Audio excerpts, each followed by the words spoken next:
So, it's me, Suze, here at the big yellow house. And when I got up today, we had a visitor in our yard. Hi! Aren't you handsome? So, this dog was sitting in the backyard today when Ian went outside. And he asked me, what should we do about this dog? And I said, well, just hang on. We got to see if all three dogs would get along. Hi. Good boy. Hi. Good boy. Looks healthy. So anyhow, Ian brought him some water and some food. And I guess the next thing we need to do, besides introducing him to two other dogs, is introduce him to the bitch that runs the board. Our girl on the steps. The knocked up, strange spider that keeps losing her food sack. But let's go back to Animal World. We've had a lot of visitors here at the house over the years. Come here, boy. Come here. Come here, good boy. Come on. Come on, buddy. Come here. Let me see you. You are... You should go on Facebook or something for Ferguson or... Oh, how sweet. Hi. Very well behaved. He likes his head scratched. Does he? Where are you He'll going? Right over on his back for you. He'll sit. He knows, I mean, he's somebody's dog. Right, I would think so. And I asked Ian if he could be one of those dogs over at the compound on Thurman. No. Ian said no, too. But he sure likes marking that spot. Yeah, I can see that. Come on, you can't go out in the traffic.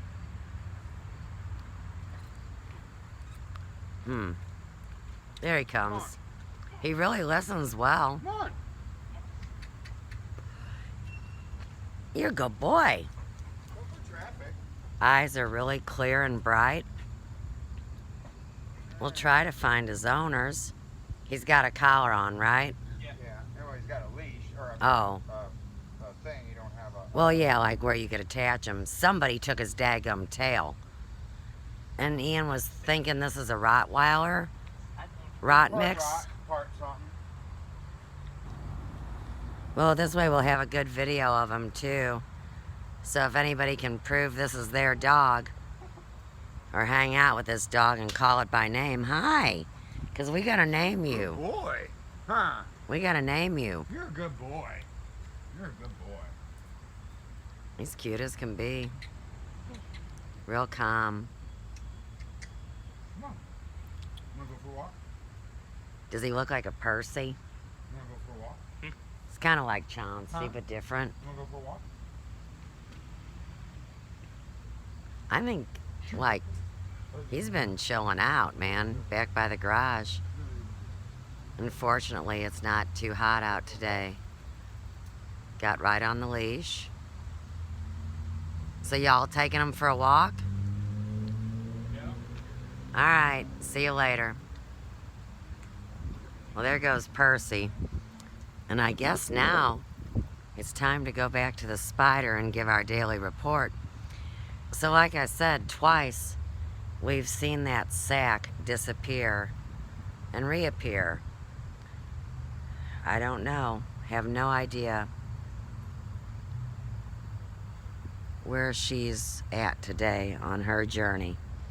Now, I wanted to look at this. Okay, that's not it. I mean, I don't really think that that's that dead thing all wrapped up. Do you guys? I mean, think it just fell? I don't even want to touch it. I'm not in like that. Now, here's what blows my mind. We've done 4 or 5 of these videos now. And look at how small that this spider is in its belly today. I would say it's a 25% reduction of her mass. And you'd surely think, well, if that's true, that she would have maybe like laid an egg sac somewhere. I did talk to a great friend who has a lot of experience out in the wilderness. You know, grew up on the ranchero, tied a few cows or whatever they do to them, tipped them over. I don't know. But she said usually they hide the egg sac. And of course, we've had conversations about the scarab.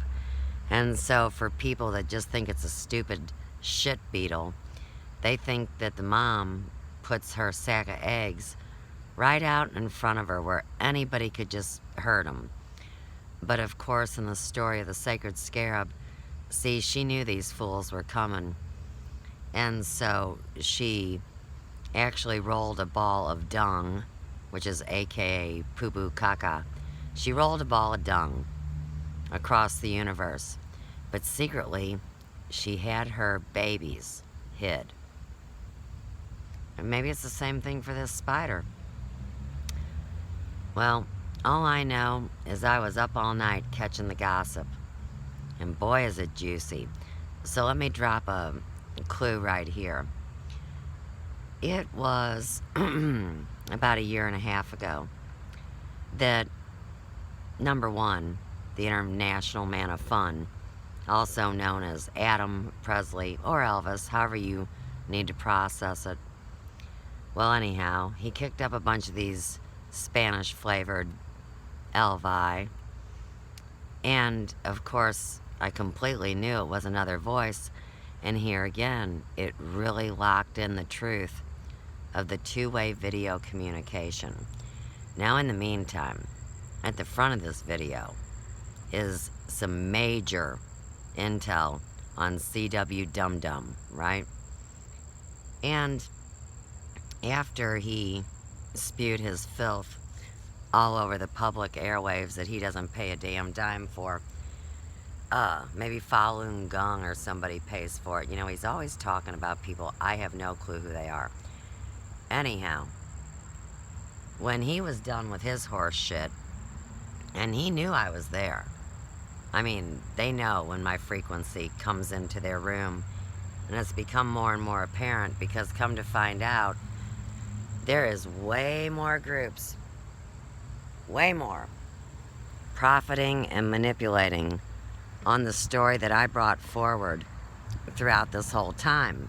You know, they think they're clever. Really, what they're doing is just trying to debunk this story that really plays out like an archetypal type of a deal. So anyhow, they call it Boit, the bottom of YouTube. And you think, what kind of horse shit is that? But in the meantime, you start to realize that the major players, I'm talking about the people with all the action, Jackson. Oh yeah, these fools, they got several voices, which is funny. I mean, they're voice actors, so they can throw their voice a little bit, do some accents. They're very talented, honestly. They're probably out-of-work actors that have skills in their voice, but never made it to the big show. Anyhow, you'll find the same narrative running through different communities. Boyd loves to talk about the drama community and the Actors Guild and the RV community, which to imply that all people that drive around in RVs are homeless nomads, I mean, that's really pretty rude too. And then there's the plastic surgery community, and they have transplants, of course, and stories of people stealing bones. But that really all comes down to plastic surgery and social engineering or physical engineering. Very odd.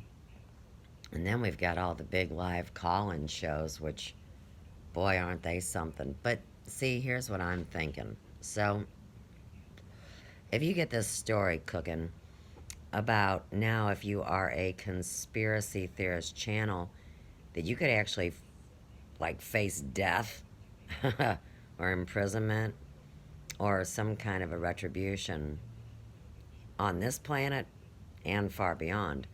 So I guess since there was so many guilty people involved in this money scam and fraudulent claims and shadow banning people and whitewashing, and here again, this whole thing of I mean, to take somebody's accounts and then type in false information or make phone calls to authorities, this is grade school games, if you ask me. I dealt with it in my 20s and 30s at the Hair Emporium. So, we have a lot of communities fighting because, just like anybody, if you're a bad guy and you get into some kind of racket with some other fools, well, they'll drop dime and turn on each other quicker than you can say boo. What a big night. But anyhow, back to what happened after Tubby. Well, here comes all these new albums that are produced after 1998. And the particular series of albums, so we've got 2.5 hours of this, are all between 2004 and 2008 or 9. I'm going to say 9, 2009. And it's funny that anybody could be so stupid as to think someone that was allegedly deceased or technically old, why would they be kicking that up? Well, right, ding dongs, it's not. There is more than one voice like Elvis, and that's very traumatic for a lot of people. But here again, I ask you to consider how traumatic it would be to be the secret son of a really important person or a secret daughter. I mean, let's keep it equal here. And it's amazing. Over a decade of planning and preparation for all of these things. So you can see where this really is a good trap, say, for the people that have done the dirty deals, done dirt cheap, and been on the internet so long that it just fried their brains. But this album is great. This video, all these albums. And I'll tell you, if you ask me, I already know what they're going to do with it. And won't that be fun for me, too? So, if you're on Facebook, if you happen to be a Facebook fan, and of course, Chanter will always claim that he's not on Facebook. But that's not true. He's in that secret group, and he's had a Facebook identity. He just walked away from it, which I don't blame him. He's very antisocial, unless he's profiting or manipulating. But won't it be interesting to see what happens to a particular spot in this video called Blunders and Bloopers? So if you can find this video, no, I'd say go to the last hour and a half. This is a 3.5 hour video. So check in about 2 hours in or so. Even better, take your little cursor and scan it about every 5 minutes and play the game. See if you're interested in what's being said. Even if you don't like Ben Zavodnik, or however you say that ridiculous name that is probably an alias. I still don't believe it's his legal name. And that's why I think the whole lawsuit crap with AKA you-know-who, and they put that name Corey Good on him, and then the other you-know-who that they say is David Wilcock. Oh, jeez. What a stupid script. Over and over and over and over and over. It's like a cycle that got stuck on a fly trap. And that's why I've been documenting all these things. And my 5-year anniversary is coming up September 1st. Now, Boyd says that you're old school Boyd. OG. Well, if you've been here 4 or 5 years, you're an established flippin' member, which is horse shit, too, because real channels have been up for years because they're rerun channels for cable places. All right, I gotta go. I'm only allowed to talk 15 minutes because the hackers have full control over all my accounts, but I'm still here. They're benevolent to me, teasing me as they go. And hey, everybody quit making the subject hairdressers and making them a piece of shit, because I will pinch your ass. Peace.